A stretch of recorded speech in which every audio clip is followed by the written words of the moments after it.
הראשונית של מסך בסטל 43.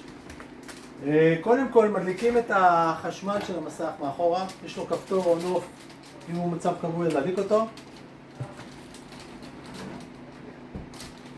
מסך נראה את הלוגו בסטל. יש לחבר עינית, הדגמים היותר רבים הראשונים שהיו, יש לחבר עינית ושקע אוזניות בצבע שחור, את העינית שמסופקת עם המסך. בלי העינית המסך לא יעבוד. ואז יפתח מסך של בחירת שפה, מציעים לבחור אנגלית, אחר כך מדינה ישראל,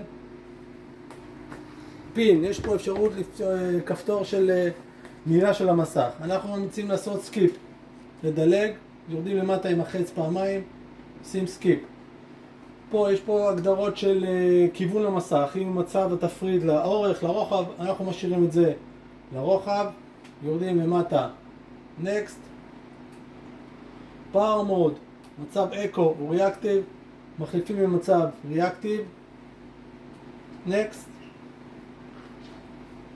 פה אוטולנד, שהמסך יכול לעלות על כל מיני תוכנות, עושים לזה disable, מאוד חשוב, disable, שלא היה לי שום דבר חוץ מה-HDMI. הגדרות רשת, גם אין צורך לגעת, next. וסיימנו את ההגדרה של המסך. לאחר מכן בוחרים את הסור שרוצים שיעבוד, HDMI 2, HDMI 1, תלוי למה חיברתם, והמסך יעבוד בלי שום בעיה.